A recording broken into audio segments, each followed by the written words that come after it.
Hello everyone, welcome to yet another episode of the Footy Toast. My name is Junkit and I am once again joined by my co-host Outtro. Yep. Hi everyone, I'm Vince. Alright. Should we do the starting? It's okay. I mean you said that, I guess must be ready. Or we can just leave it be, bro. Okay. We see who listening to our thing now. Okay, so in this episode, right, we will be previewing the round of 16 matches for the Euros. So if you have been listening to our previous episode, we probably actually touched a bit on the round of 16 already, like probably a few matchups. But I think today we'll be trying to delve a bit deeper into each fixture and giving our opinion on which teams we think will go through into the quarterfinals. Yeah, but I think in the previous episode we left off a bit on what did we leave off on? Is it the Asian Champions League? There was something that we had to check. I think the ACL as well as we wanted to talk more about the draw of the knockout stages. Alright, okay, I think I clarify my part first, cause mine easier. So, I think the thing I was confused about was how come there were only four. Oh shit, how do I explain it? Like okay, in the table that I saw, right, like they only planned for the matches for 4 of the top place teams. So I was just wondering what happened to the other 2 top place teams, which are the top place teams in Group A and Group B. So thanks to the brilliant observation skills of my fellow co-host Outtro, like he actually pointed out that the top place teams in Group A and Group B had already been drawn to play the second place teams in other groups. Yeah, so there's no need for these two teams to be drawn against any third place team. Yeah. So hope that clarifies any doubts that are lingering from the other episode. But on to the Asian Champions League. What do you have to clarify about? Oh yeah, so we were smoking our way through why Singapore suddenly had a direct slot. Oh yeah. Yeah, okay, basically right, so what changed between 2020 and 2021 was that the competition expanded. So like imagine like what they're trying to do whether they're doing this for the Champions League, like UCL. But like, you know, like generally worldwide football, everyone trying to like put in more matches, put in more teams. Yeah, so same thing here, like last year it was a 32 teams competition. So East and West, 16 teams each, and then 4 groups of 4. Yeah, but then this year they expanded it to a 40 team competition. So like East region has 5 groups of 4 instead of 4 groups of 4. So they changed the number of slots that are allocated to each league, each association league. So basically Singapore was ranked 10 last year also in the East region, like the Singapore League. But then last year if you are ranked 10, you only get 1 playoff slot. Oh. So, but then now if you are ranked 6 to 10, you get the 1 direct slot. So yeah, basically we lost the playoff. Yeah, I think we lost the playoff. I don't know who played in the playoff. Let me find. Quick check. Quick check. Playoffs. Tampines Rovers played in the playoffs. They lost to Bali United after extra time. Sounds familiar. Is it like some 5-3 or some shit? Or hey, you are right, bro. It's 5-3. Damn. Yeah. Yeah, okay. Some faint memories. So basically, I think actually it's quite exciting because looking forward, like that means that if Singapore continues to rank 10 as a league, we will always have this like direct slot, and then we like one of our local teams will always get to play against much higher quality opposition. Yeah. Looking at how the SPL has been playing out in this season, most probably you'll see Lion City Sailors next season in the Asian Champions League.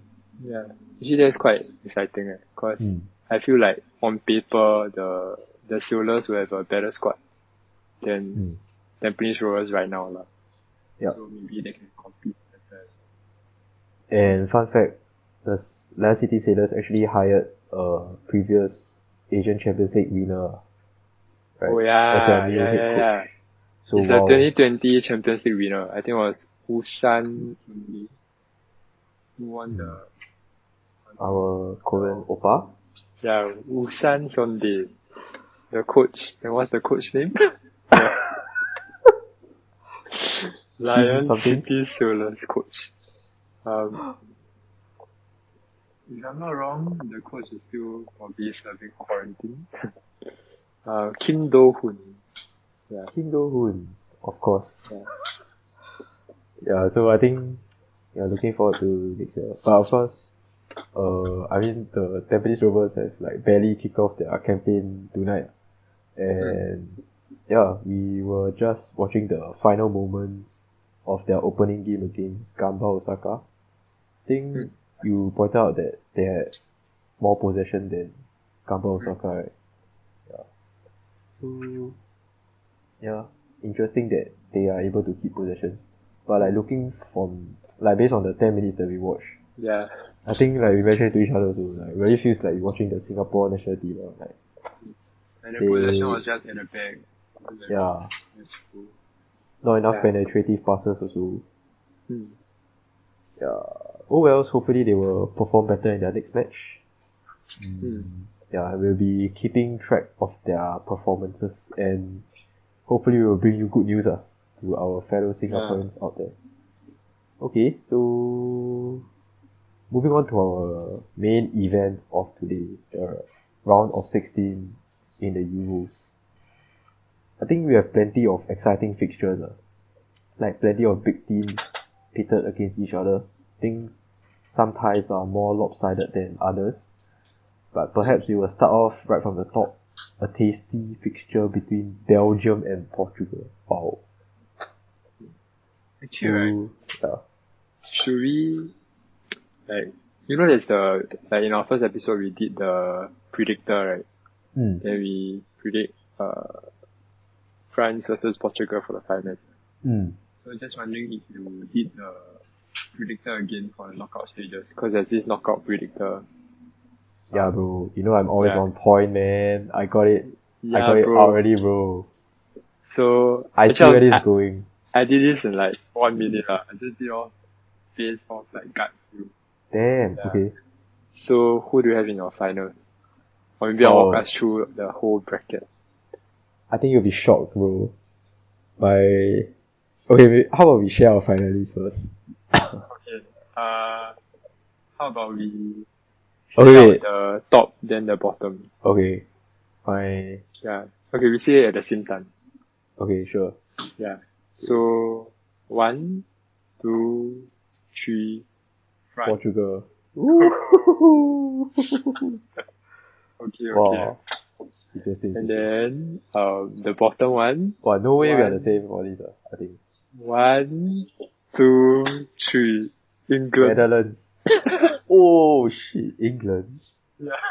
Wow. I thought I did this in 1 minute, bro. I think he's a deluded fan right there. But okay, we'll go into the in-depth later on. Actually no, right now. Okay, so to summarize, right, Jungkit is predicting Portugal Netherlands final. Yep. And I'm going for France England final. Yeah. Wow, I think France England sounds damn sick. But not sure if England will get that far. Okay, wait, so do you predict Belgium to beat Portugal or Portugal to beat Belgium? Portugal will beat Belgium. So I think we same. are in agreement there. Yep, okay. Wow, wait. Maybe we should talk about this first round of 16 fixture. Like, what do you think? Portugal trying to remember my my reasoning behind this choice.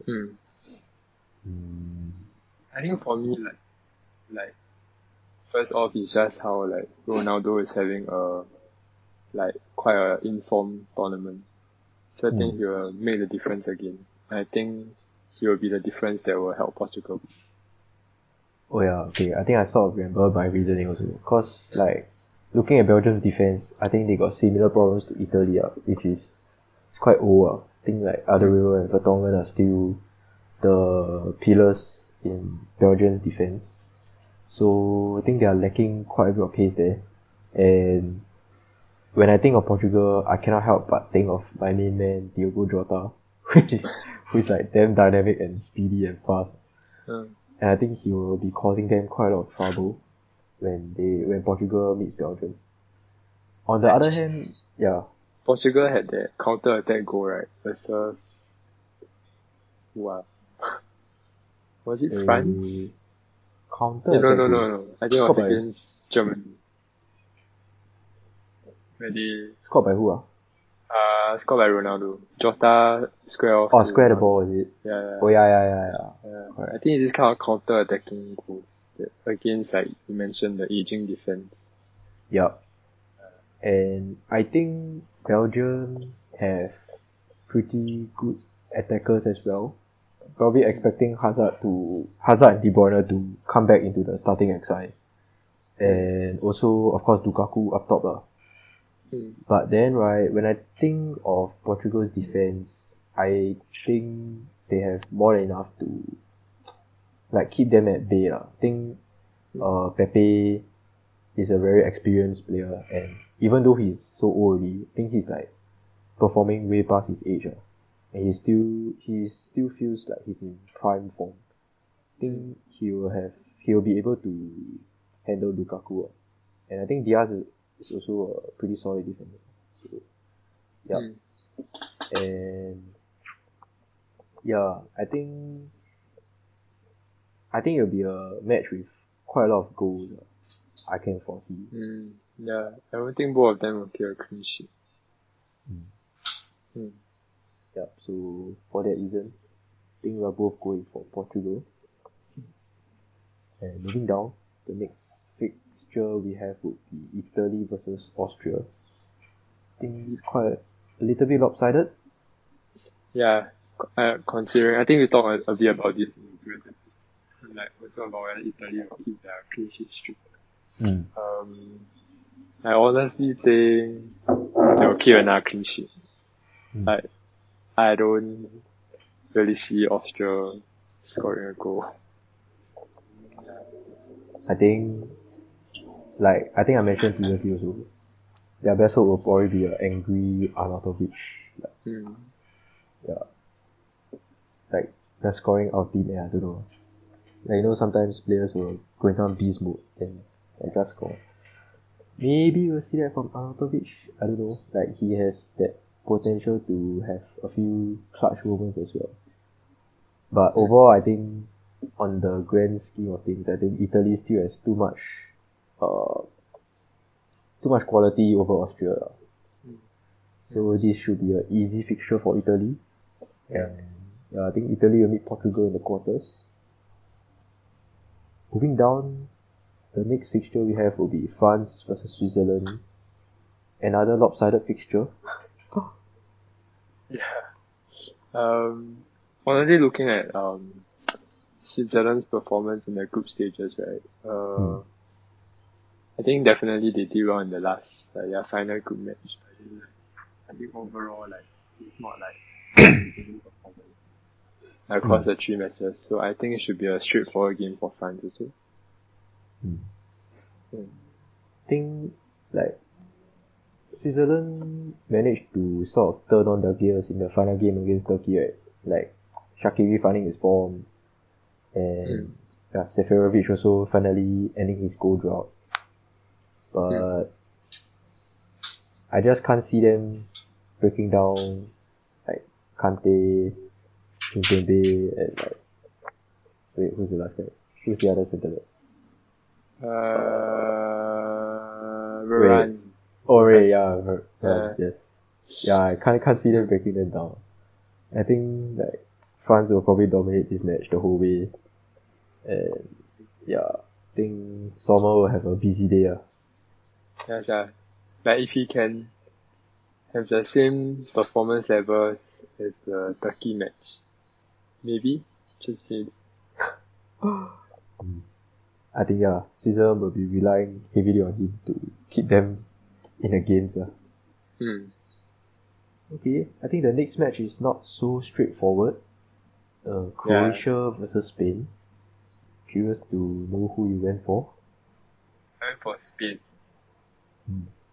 Same. I think I mentioned in the previous episode, even though 5-0 seems very trashing the result, but then I think Spain they haven't been exactly scoring goals before that. But I don't really think it'll be a problem because defensively they are quite solid also. Like mentioned in the last episode. They have the least shots considered in the box of all the teams that have in the tournament. So I think that even though Croatia are dangerous, I can see Spain still keeping a clean sheet, or at most just letting one goal. I think Spain will be able to overcome Croatia. I think for this game, right, I had to think quite a bit before deciding who to go for. And the reason why is because I think both of these teams, I feel, are struggling to score goals. And not only that, I think both of them are also somewhat defensively sound. Spain is, I think even though the focus has mostly been on their poor attacking form, right? Many people just overlook their defensive, solidity, and I think it'll be difficult for Croatia to break them down. But then at the same time, right, I also cannot see Spain breaking Croatia down too many times because I think Croatia is also pretty solid, defensively, and also because both teams are good at keeping the ball. But I feel like it'll be very tense game, very closely contested game. But neither team will be able to sort of find a superior advantage throughout the whole game. So I think it'll be a very tight game. And actually, right, I think this game will go into a penalty shootout. As the match will end as a draw. And then Morata will miss his penalty? Maybe. But if you look at, I think on the grand scheme of things again, Spain will have more players who can convert their penalties. I think maybe we'll see De Gea in another penalty shootout. Wait, no I don't think so. I don't think he'll even start. So, maybe Unai Simon will score a penalty, show De Gea's how it's done. Yeah, bro. Yeah, that's true. Actually, I think out of the 4 matches so far, it will either be, for me, I feel Belgium, Portugal, or Spain, Croatia that goes into penalties. Yeah, I think we might see a 0-0 or 1-1 for this Croatia versus Spain match. But I think I would still say Spain will go through. Yeah. And that will set up our quarterfinals are all the same. Yeah. So far. Yeah, that's a very juicy quarterfinal. France versus Spain. Yeah, and Portugal versus Italy, right? Yeah, wow. So that's the top half of the draw. Clearly you feel that this is a harder half of the draw. Yeah, this is, to me, definitely harder half of the draw. If you look at the other side of the draw, right, the traditional big teams have basically 3 wins. England, Germany, and Netherlands. And then if you consider the fact that one of England and Germany will go after the round of 16, right? There may just be 2 of them left. So I think it's definitely easier for the bottom half of the draw. And that's maybe where teams like Wales, Sweden, Denmark, they could become the Wales of 2016 and make it to the semi-finals also. Damn. Okay, so going into this bottom half, I think the first fixture we have will be Sweden versus Ukraine. For for myself, I actually went for a Swedish win. Because, yeah, I think I also mentioned a bit in the previous episode, but I think Sweden's style of play will like play out perfectly for them in this fixture, because I think Ukraine is a team that likes to attack, and they haven't been sound defensively at all. So for this game, I can really foresee how this match is going to go out. Like Sweden is just going to do their typical, like absorb the Ukrainian pressure and then hit them on a counter attack. And I think the I forgot what's his first name, but the Ishak guy is going to like get behind the Ukrainian defense quite a few times, and can definitely see him getting a goal or two in this fixture. And after Sweden gets their first goal, I think they'll be content to sit back and sort of like protect their lead. And again, when Ukraine pushes men forward to attack, right, and commits men forward, it will definitely leave a lot of gaps behind. And I think, yeah, Ishak will definitely capitalize on all these spaces at the back. And yeah. You know, I've been thinking about it, right? We have all been like hyping over Ishak, right? But I noticed, right, he hasn't actually scored a goal in the tournament. Oh yeah, that's true. Yeah, like so, the main goal threat so far for Sweden has been Forsberg, I think. And honestly, Sweden hasn't been scoring many goals though. Yeah, like 3 of their goals came in the last game. So yeah, I think they are very sound defensively, so it's going to be another like very low scoring game between Sweden and Ukraine, even though Ukraine like sort of like is more attacking focus. Yeah.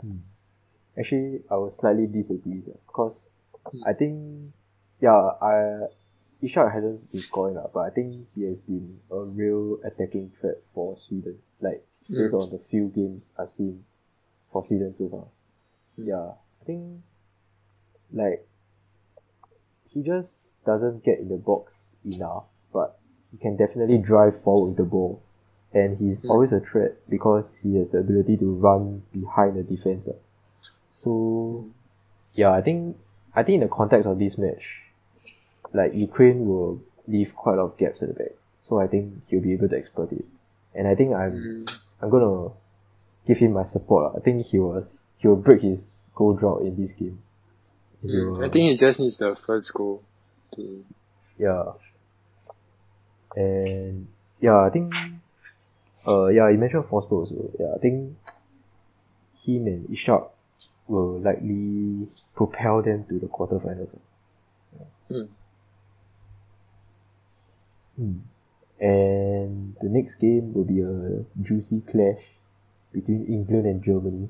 Wow.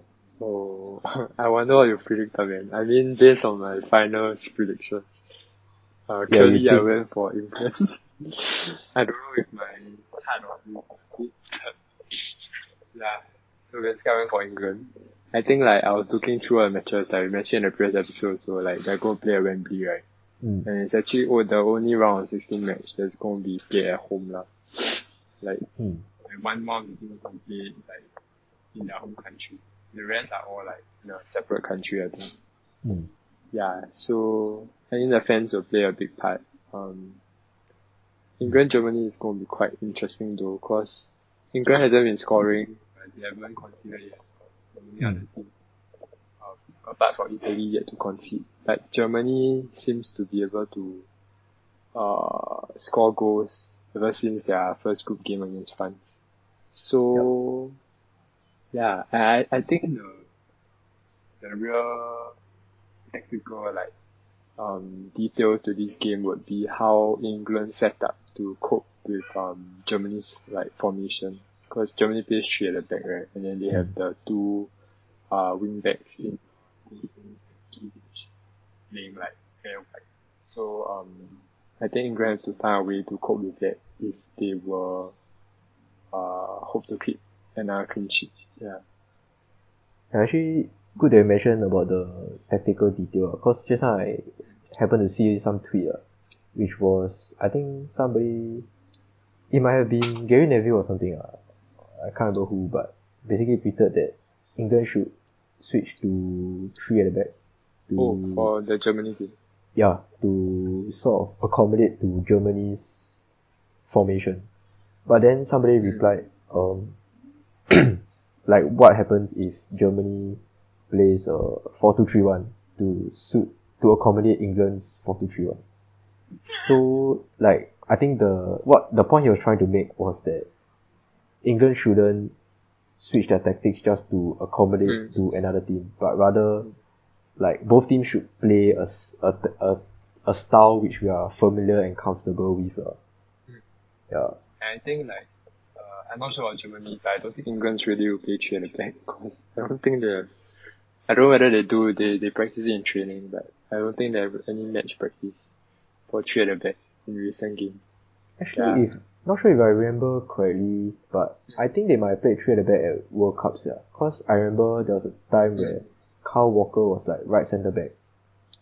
Then, yeah, not sure if you remember too, but I don't think you do, right? Like, judging from a reaction. I remember. But I feel like it's too, like, even if they play at the World Cup, it's too far away. Yeah, it's not recent enough. Okay. Yeah. Like, they don't have the recent experience of playing 3 at the back. Yeah. Interesting. I think it depends on, like, actually if they play, okay, let's say hypothetically, if they play 3 at the back, right? Who are you playing? I think it will be Maguire left centre back and Stones centre back. Oh, who will be right centre back?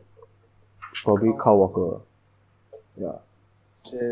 Then Reece James on the right and Luke Shaw on the left. Okay. Then looking at how Southgate has been picking Rice and Calvin Phillips, I think he'll stick with them in midfield.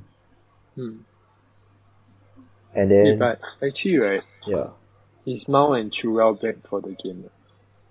I don't think so, sir. I think they'll only be back on 29th. Wait, when's the game? The game is on 30th. Oops. Oh. Wait, but unlucky. It's 29 though. Oh wait, 29 their time, right? Yeah. Oh shit. Is it a touch and go or? Wow, that's quite tight eh. Like, don't know whether their quarantine will end on 29 or after 29, right? Wow. This is like a added minor detail for these fixtures, yeah. Yeah, cause like, if Mount is available, right, then like, I don't know whether, cause if you play Rice and Phillips, right, then like, I don't think Mount can play, right? Actually no leh. I think he could play in front of them, sir. Like. So they play like actually, wait. 3-4-1-2.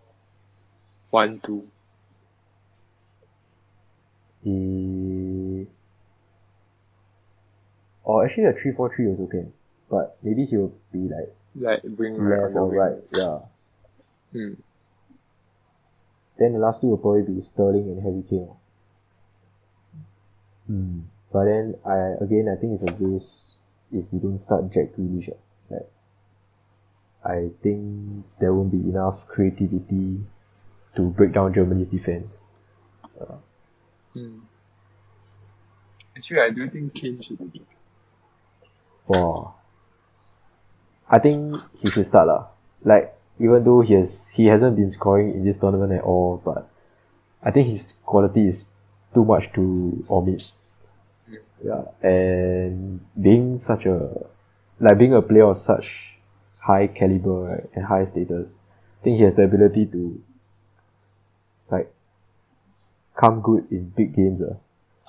So this is definitely a massive game, and I think if he scores and sends England into the quarterfinals, nobody will remember the fact that he didn't score in the group stages. Yeah, definitely. But all that being said, you realize I haven't tell you who I think will go. Yeah. Will win. I feel like you predicted Germany. Yeah, bro, you're right. I actually predicted Germany. But actually, okay, like, to be fair, when I made the prediction, I didn't know that they'll be playing at Wembley lah. So yeah, I think that will definitely be a contributing factor to the result. But even so, right? Yeah, I don't think it's lopsided also, because the ticket allocation will be half. Oh. Or like as long as Germany fans are willing to travel lah. That's good. That's good. But I think like, I don't know like, I think Germany, I think this was too tight to call, so I think I probably spent quite some time thinking about this also. I think of Gnabry, right? It's like, you know, he always score against those London clubs, right? I feel like he will like destroy some English defenders this time also. Yeah, I mean his pace also. Yeah, he isn't really a pacey centre back. Unless Kyle Walker plays. It's future like Kyle Walker. And also Kai Havertz, I think he's a different animal with the German national team. And maybe when he play against England, he'll feel like he need to prove something. Then who knows? Like, Timo Werner hat-trick. Yeah, shit. I forgot about the guys. Yeah. Then the funniest part is, right, I tell you the funniest part. Germany wins, right? Then after at full time, right, Timo Werner and Kai Havertz go and mount and chew out for 10 minutes. Then yeah, so little.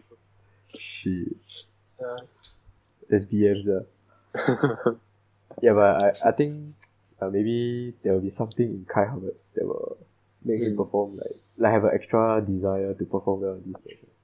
Might be a small thing, but you know, these kind of minor details that make a difference in a big game. Actually, even Gnabry, like, he was, like, that personal, like, vendetta, like, he also has. Cause, like, he didn't get the chance to prove himself at Arsenal. Yeah. Yeah, after he leave, then he went on to, So, then also, like, when I was thinking of England's, like, I was thinking how would England score against Germany. Then the only thing I could think of would be like either Sterling, like I thought of Sterling and Foden as the main creative sparks if Foden starts. But then if Sterling and Foden start, that means England will probably be like a 4-2-3-1. Actually they could they play in a 3-4-3? Yeah, they can. Then like instead of Mao is the extra centre back. Okay, yeah, but anyway, yeah, so I was thinking about Sterling and Foden. Then I feel like like on England's left wing, which is Sterling, I think Kimmich will be able to handle him well. So the question will then be for Foden lah. But for Foden, I think he likes to drive in, and yeah, he's like the sort of winger who likes to come inside, then either like play through pass or like shoot or something. Then yeah, I think that will be England's main threat lah. But then I think once he comes inside, right, then Germany will have enough players to sort of counter his threat But then if you consider like maybe playing Jack Grealish on the right wing and like as a player who likes to go 1v1, then I think he might stand a chance against like Gosens or whoever their left centre back is. I think it should be Rudiger. Oh yeah, Rudiger. Yeah. So if like you pit a 1v1 player on England's right wing, you might have a chance. So I feel like Southgate will not play Jack Grealish on the right wing. Yeah lor. That's the thing. Yeah. So I think I can't see England scoring against Germany, honestly. Second man of the match for Bukayo Saka. Okay, I think he definitely won't start right? Yeah. I'm guessing. So I think if he really want to make a difference, actually yeah, if Saka plays on the right wing, I think he might stand a chance to make a difference. Yeah, I think I can picture England going behind, then like Southgate sending him on the wing lah, like either wing. Yeah. Actually, I still got a lot of options. Because like Sancho also. Oh yeah, he hasn't played. Played like 10 minutes. Oh yeah, I think. Yeah. But he's like a forgotten man, sir. Yeah. Actually, I also feel like, no, I think like good they mentioned Sancho also, because I think he's another one of those players that fits the description of the player that I was talking about, like someone who is good at 1v1s. Yeah, I think if he starts on the wing, then England might have a chance. But actually, now thinking about it, right, it actually help, like, cause Sancho and Bellingham, right, by playing at Dortmund, they sort of like understand some of the German players better. Oh yeah, that will help the preparation. Interesting. Yeah. Especially, wait, what Dortmund players are there? Hummels. Actually, is that the only guy? Okay, I have a handy squad list which I haven't kept away. Actually, it works both ways, cause like the German players are quite familiar with the England. Oh yeah, there's quite a lot, right? Chelsea, then Gundogan. Okay, for Dortmund players, there is Hummels. There's Emre Can, but he probably won't start. Yeah. And actually, that's about it. Wow. Dortmund only has two players in the national team. But how about German players in England? Yeah, we've got Rudiger from Chelsea. Werner, Havertz. Yeah. Gundogan from City. Yep. And we also have Robin Koch from Leeds, but I don't think he'll start. Yeah. Oh, we got Leno from Arsenal also, but he won't start also lah. Yeah. That's a interesting side story. Like Bundesliga and Premier League, like their players go into like each other's countries and play. So actually, maybe Southgate Mastercard. He reserves Sancho until he leaves. I don't think so. I don't think he'll start. Then Sancho cross in for Matt Hammers' own goal. Cause he knows like Hammers like to score own goal. Yeah. Okay, but I feel like if this game goes into penalty shootout, right, England will be at a disadvantage as usual. Oh, why?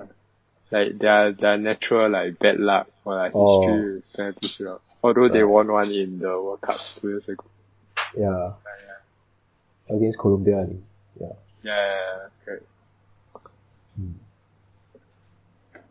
But I think, in my opinion, it's time to start Jordan Henderson ahead of either Calvin Phillips or Declan Rice.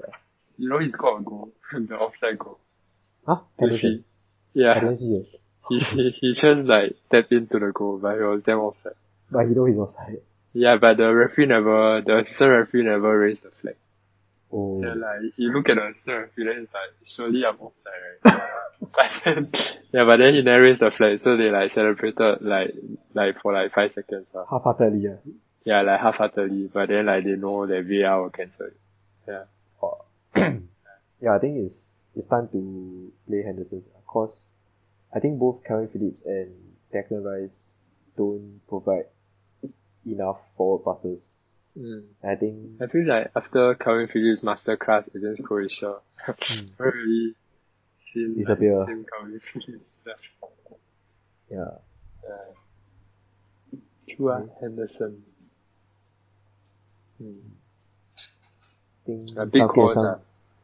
Big calls from Southgate to be made.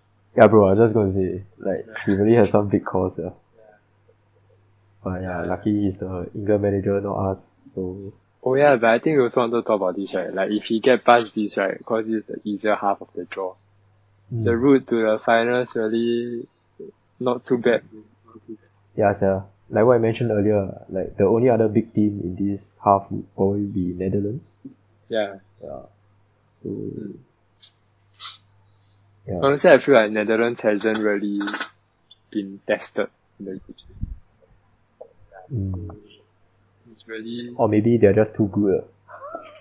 Yeah, that's true. Yeah. Yeah, but like speaking of Netherlands, that's the next fixture we're going to talk about, which is Netherlands versus Czech Republic. Well, actually, the two sides almost were the same colour. Yeah, sir. In fact, it is the same colours. Just different shapes, I think. Yeah, I feel like for me, it's a straightforward win for Netherlands. Although no disrespect to Czech Republic. Yeah. Actually, right, come to think of it, I feel like I haven't watched a single Netherlands game this tournament.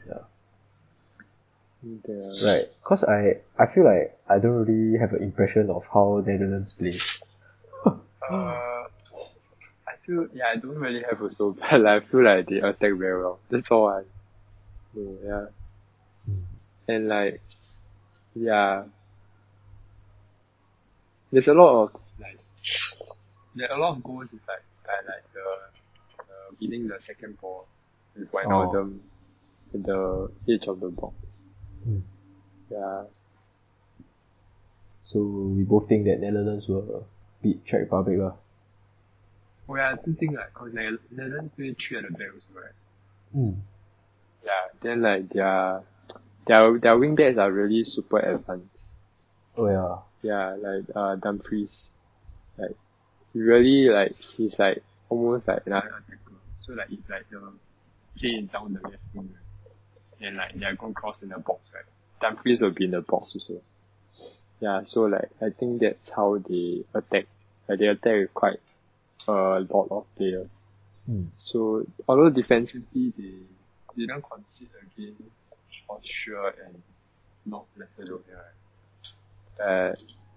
I don't think they are that solid defensively also. Yeah, like if cause they are very attacking minded, so you can catch them on the break. And also, I think North Macedonia had like 2 chances that were quite good, right? That they could score also. But I think Netherlands were just lucky to. Yeah, I think North Macedonia hit the post. I don't think I watched the match, so not very sure about that. I'll take a word for it, Outtro. No more fake news. And going to the final round of 16 fixture, I think it's a pretty tight game between Wales and Denmark. And for myself, I have predicted a win for Denmark. Same. I think this will be quite a closely contested fixture. I think it'll be quite a exciting fixture to watch because both teams will definitely not sit back. I think both teams have quality going forwards. Especially like I think can really see Wales counter attacking a few times with Daniel James and Gareth Bale and like I think the story wise, like the optics wise, is also like, you know, which fairy tale will continue. Right.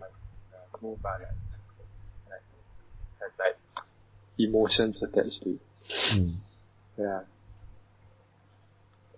And wait, actually, right, that means right, for the 8 teams in the quarterfinals, right, we predicted 7 of them to be the same. Wait, which one was the different one? England, Germany. Oh yeah. Yeah, right. The rest you all predicted the same. Damn, not bad. Yeah. So. But how did our finals turn out to be completely different? Tune in to our following episodes to find out. Ha ha ha. But yeah, not bad. Like we on the same wavelength for most of these matches. Yeah. But Scully both of us wrong, We'll never know. I'm sure there'll be a surprise somewhere. But wow, I cannot. I think quite straight. Okay, maybe Belgium, Portugal is not so straightforward.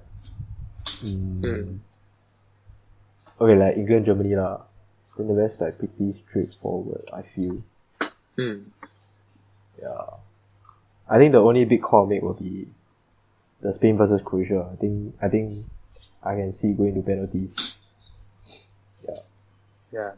I might be completely wrong lah. Maybe like Spain just destroy Croatia, and I have to apologize in our next episode.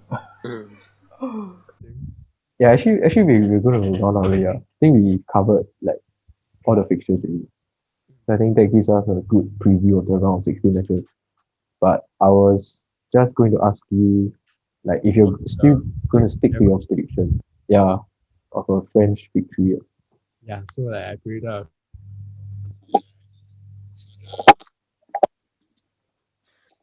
Yeah, I think we are like encountering further technical difficulties.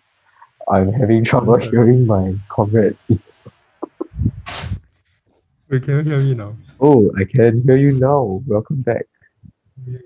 I'm back. Okay, sorry for the technical difficulties. So I was saying, I predicted France versus England final, right? So Oh yeah. somehow my predicted England to go all the way to the finals. Mm. But then I'm sticking with the prediction that France will win the final. Yeah. So yeah, my Euro 2020 winners are still France. Oh. Yeah. So actually for you, right, like since you predicted Portugal versus Netherlands for the finals, Yeah. who do you actually choose to win? Is it Portugal again? Consecutive championships?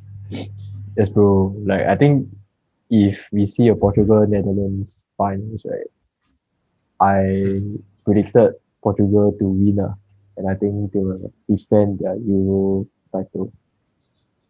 I think like like this Portugal squad just has so much like a good blend of experience and like youth dynamism. Is that the right term? I don't know. Yeah, like it's just the right mix of experience and youth. And yeah, I think I just think like they're like some championship winning team. Mm. I I just think feel like they're like gonna what win. Yeah. I feel about Portugal is like exactly what I feel about France. Oh, Yeah. that's Yeah. that's true. Like I think both squads are similarly stacked. Yeah, they're stacked. Oh yeah, but also do you think Ronaldo will run away with the golden boot for the Oh yeah, good question. I mean now he's on like top of the charts, older right? era? Yeah. Five goals.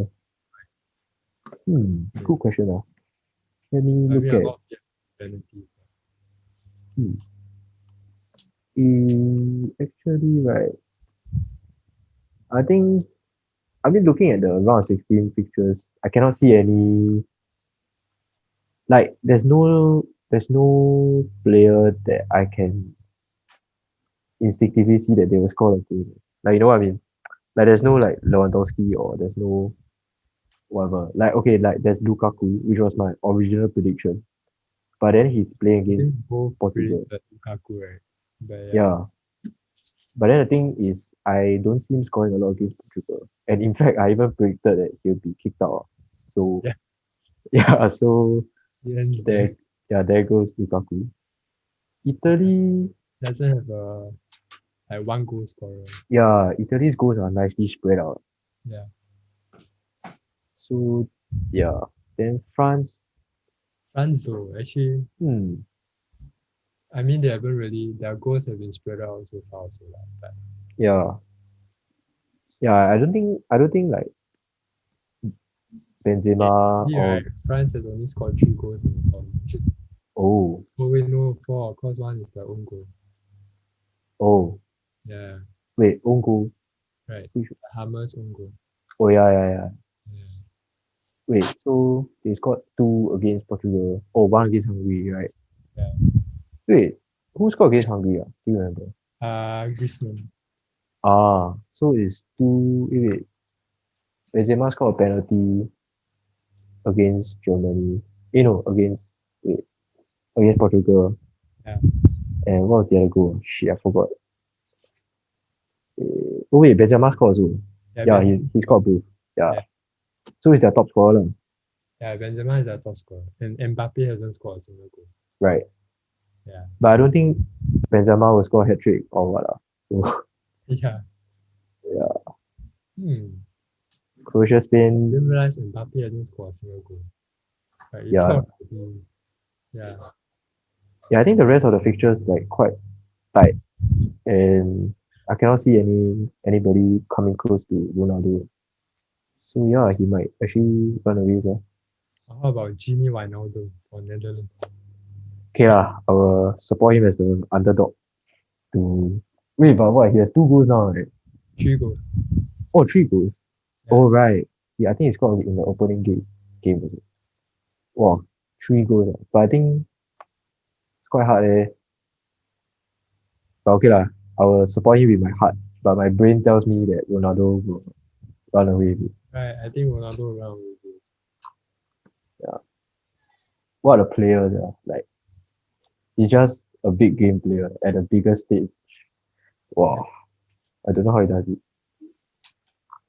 Cause he doesn't drink Coca-Cola.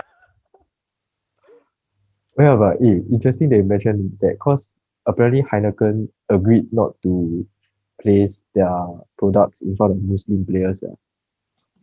Wow, that's pretty classy. Yeah. After Pogba like removed the Heineken bottles. Then what will Coca-Cola do?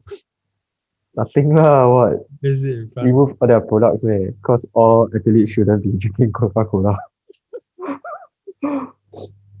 Wow, but that seems like ages ago, that these incidents happened. Damn. Okay, I think this was a pretty interesting episode. Like we encountered all sorts of technical difficulties. Yeah. Yeah, and I guess we can wrap this episode up as well. I think it was a good preview to round 16. Yeah.